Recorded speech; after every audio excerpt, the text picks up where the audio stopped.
Okay, hello everyone, and I am here today to bring you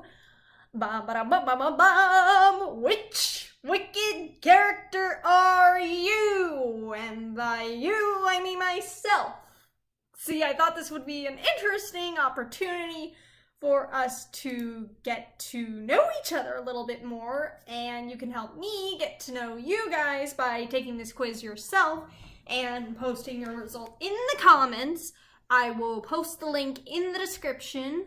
So enjoy the show. Until then, or who knows, you cannot even watch the video and take it yourself.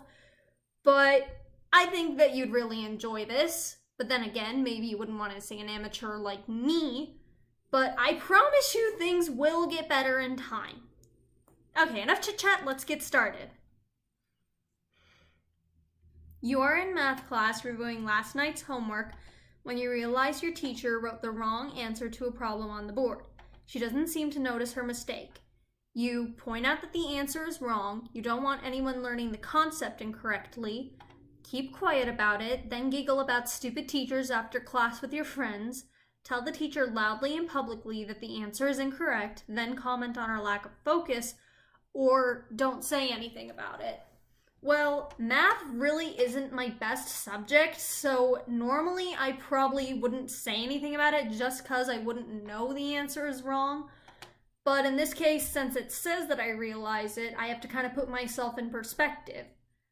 I definitely wouldn't go with option B because I love my teachers. Some of them have been jerks, but a lot of them have been really nice.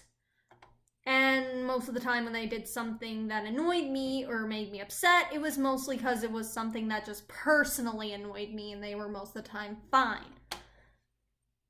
So I think I'll go with A, pointed out that it's wrong because I don't want anyone learning it incorrectly. Okay, come on, load. Okay, here we go. You are in the main hallway on the first day at a new school. You don't know anybody there and are trying to find homeroom. You announce that you need a friend to help you find your homeroom and wait for someone to offer their assistance. Skip school and hang out at the local 7-Eleven and try to find... Wait, is it 7 and 11? I don't know. And try to find out more about your new school. Ask the principal where to find your homeroom, or try to find your homeroom yourself without attracting attention. B and D are very bad ideas for different reasons. Obviously with B, you'd probably get into trouble. And with D, you probably would be late to school, and you would probably be late to class and set a bad impression. So I would probably ask the principal because I'd be too shy to ask another student. Well, maybe not necessarily shy, but nervous. I'm not really a shy person, just introverted and nervous about talking to new people and not being socially appropriate. Okay, you're at a huge party at the local community center with your friends when you notice someone alone looking left out. You go over and ask them to hang out with you. Are that kid hanging alone? Wouldn't go to a party like that, or think how lonely they must be, and then continue talking with your friends. I wouldn't go to a party like that because I'm not a big party person. I like smaller get-togethers because they're more intimate that way. And I know that a lot of people think of something else when they think of the word intimate, but it doesn't mean what I think it means. What you think it means. You are paired up with a nerd in science class for the end of the term project. And that nerd would normally be me, but again, I gotta put myself in this place. You A, try everything you can to switch partners. B, divide the work up equally and decide to do half the project alone. See if this nerd can help you get an A and stick with it, or awkwardly try to talk. I would probably say divide the work equally and get half of it done alone. Because one, I just work better on my own. And two, it would be more fair that way because I always want to make sure that I'm pulling my own weight. Okay, question 5. You are elected class president. Your first order of business is to make sure there's a party every Friday night, To change the school's dress code to pink poofy ball gowns. Gee, I wonder which character that represents. To make sure there's a policy for student ideas going through to the school board, or to make sure you have the right to give detention to whoever you want so you can hang out with your crush. I mean, I do have a little bit of a crush on this one guy, but I'm not desperate and I'm not willing to risk, hurting others by just randomly giving them a detention for a wrong reason. So I would probably say C, because I feel that everybody's opinion should matter. Your birthday is coming up. You invite your friends to a huge slumber party, have a dance party with the entire school, have a small party with a few friends, or read your book in your room so your birthday is over. Okay, I may be introverted, but I still hold my birthday to a high importance, so I'm not going to be a total stick in the mud. I would probably say have a small party. Okay, your mom wants you to hang out with her at her book club meeting on Saturday night. You tell your mom you'd rather hang out alone, politely tell your mother you have plans, and get the heck out of there as soon as you can. Ask your mom if maybe you could do it another night because Saturday is your party night, or reluctantly agree and keep to yourself all night.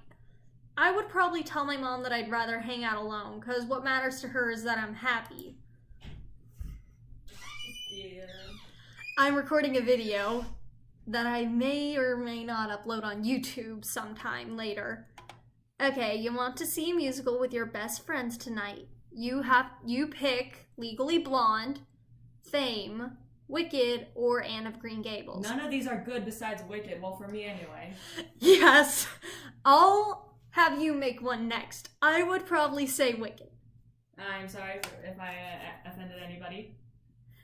Well, you said to me, so that makes it a matter of opinion. That's true. Okay. You get a call from Sarah, your lab partner, saying that she's sick and can't come to the science fair. You are secretly happy you get to present the project alone. Panic, you don't even know what the project is about.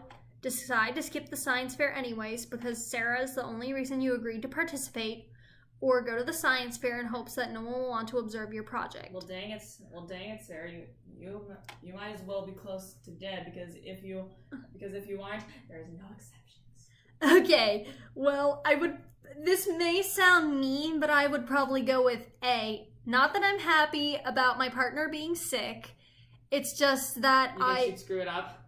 No, it's just that's kind of how I am. I like to express myself, and I wouldn't have to worry about hogging the conversation or taking up too much of the dialogue. So it would be easier for me. Well, I hated doing that in science. Like, I kept tugging on my hair, and I just... Yeah, it's difficult, but when you really get down to it, you get to try new things and express your scientific results just like real scientists do. Okay, your perfect mate is H-O-T, hot, and popular, of course. Intelligent, sweet, or has a fiery personality. That's basically the guy from Titanic, yeah. Jack? Yes. Which one? Oh, all of these? Yeah, basically that's... I don't think Jack has a very fiery personality. Yeah, that's Caitlin's one. But again, she's got flaming red hair, so... Yes. Okay.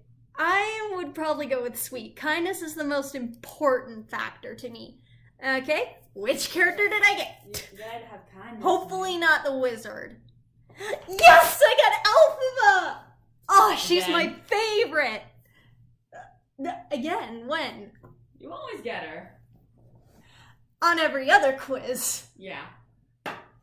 Okay, just not this one, because I haven't taken this one before. No siree. Okay, you got Elphaba. You are most like Elphaba. You tend to stay out of large crowds of people and try to avoid the airheaded type.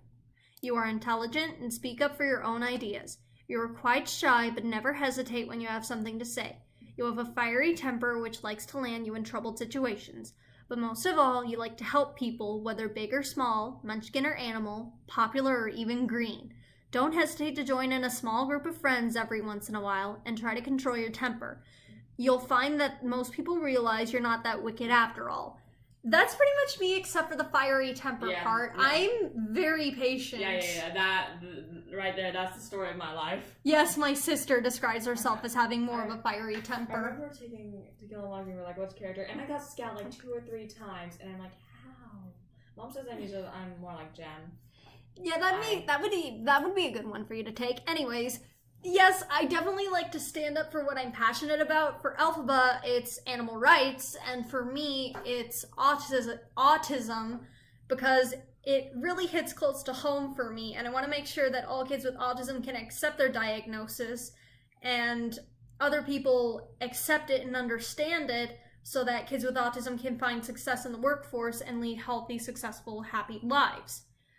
Anyways, that's going to be enough for this video. So if you liked, be sure to like and subscribe, and we'll see you again.